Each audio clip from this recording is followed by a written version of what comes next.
Hi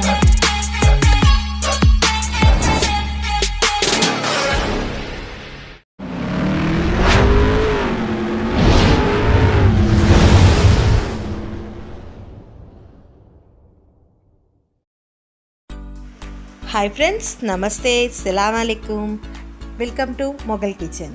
ఈరోజు మీకు Maredumilli special వెదురు బొంగులో బిర్యానీ తయారు చేసి చూపిస్తాను. ఈ వంటకం తయారు చేసుకునే విధానం అందరినీ ఆకర్షిస్తుంది. వెదురు బొంగులో చికెన్ రైస్ స్టఫ్ చేసి బొగ్గుల మీద నెమ్మదిగా కాల్చటం వల్ల చికెన్ చక్కగా ఉడికి వెదురులో స్రవించే రసంతో కలిపి మెత్తగా రుచికరంగా తయారవుతుంది. దీని ప్రత్యేకత ఒక్క చుక్క నూనె కూడా ఉపయోగించరు. నేను ఈ వంటకం తూర్పుగోదావరి జిల్లా మారేడుమిల్లిలో అడిగి తెలుసుకొని మా వ్యూవర్స్ కోసం నేను తయారు చేస్తున్నాను. ఇంట్లో ప్రతిదీ వారు చేసినట్లే తయారు చేసి చూపిస్తాను. మరి వాటికి కావలసిన పదార్థాలు, తయారు చేసే విధానం స్టెప్ బై స్టెప్గా చూసేద్దామా మరి. 1 కేజీ చికెన్ తీసుకొని ఉప్పు శుభ్రంగా కడుక్కొని ఉప్పు, కారం సరిపడినంత వేసుకొని, ఇది చికెన్ మసాలా, మనం బిర్యానీకి మసాలా యూజ్ చేస్తాం కదండి, ఆ మసాలా వేసి 5 టీ స్పూన్లు అల్లం వెల్లుల్లి పేస్ట్ వేసుకొని కలుపుకోవాలి. పుదీనా, కొత్తిమీర వేసుకొని కలుపుకోవాలి.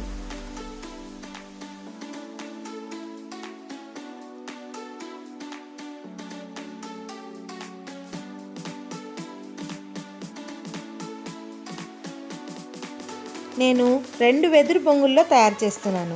చికెన్ 1/2 కేజీ విడిగా తీసి 1/2 కేజీ బియ్యంతో కలపాలి. గమనించారా, దీంట్లో ఒక్క చుక్క నూనె కూడా వేయలేదు. బియ్యానికి చికెన్ బాగా కలిసేటట్టు బాగా కలుపుకోవాలి.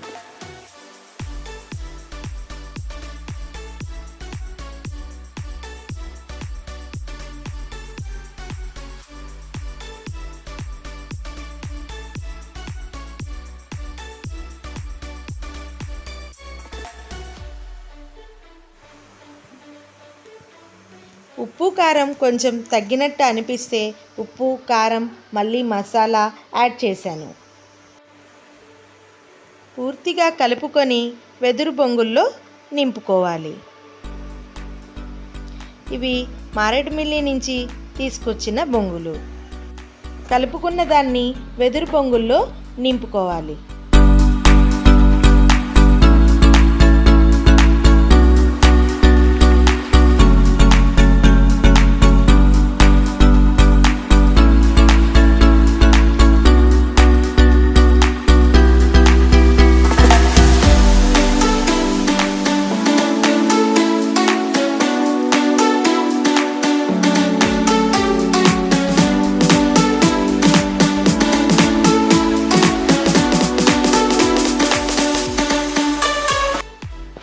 అలా నింపుకున్న తర్వాత మనం బియ్యాన్ని బట్టి ఎలా వేసుకుంటామో నీరు, అలాగే వాటిలో కూడా నీరు పోసుకోవాలి.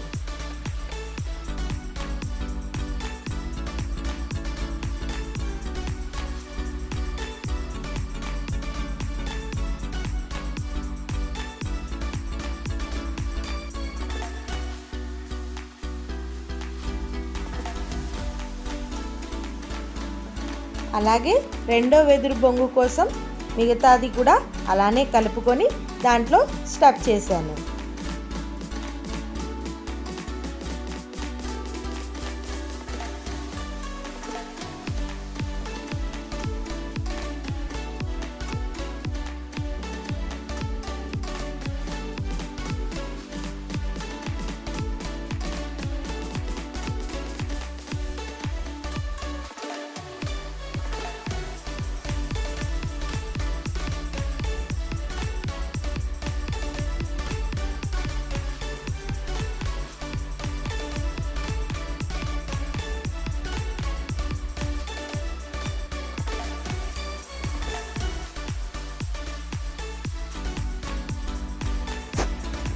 ఇప్పుడు వాటిని అరిటాకులతో ఆవిరి పోకుండా మనం కట్టేసుకోవాలి.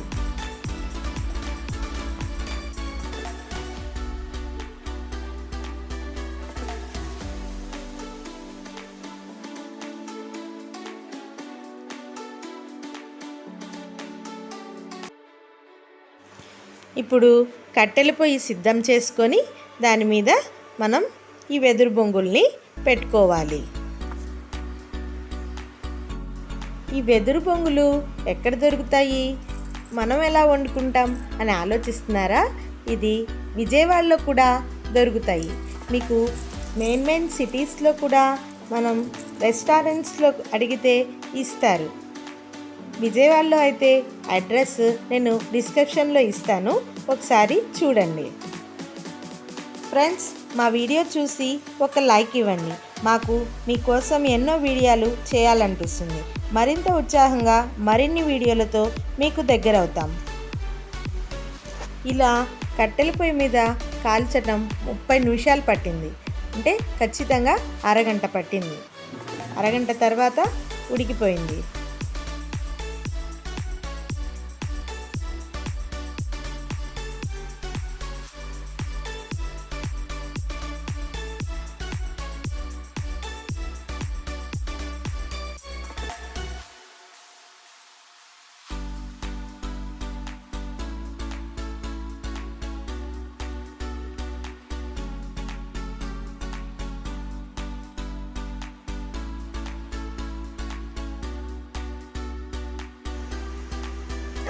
ఇలా బాగా కాలిన తర్వాత నేను క్లాత్తో పట్టుకొని ఇంట్లో తీసుకువెళ్ళాను. ఇప్పుడు అది పేపర్లో చుట్టుకొని కొంచెం చల్లారిన తర్వాత పేపర్లో చుట్టుకొని బయటికి తీసాము. రైస్ అది వెదురు బొంగుని చాలా గట్టిగా కొట్టితేనే బయటికి అన్నం, చికెన్ చక్కగా ఉడికిని తయారయ్యి వచ్చింది. నచ్చిందా ఫ్రెండ్స్? ప్రతిదీ వివరంగా అర్థమైంది కదా? మా ఛానల్ని లైక్ చేయండి, షేర్ చేయండి, సబ్స్క్రైబ్ చేయండి. Okay, thank you.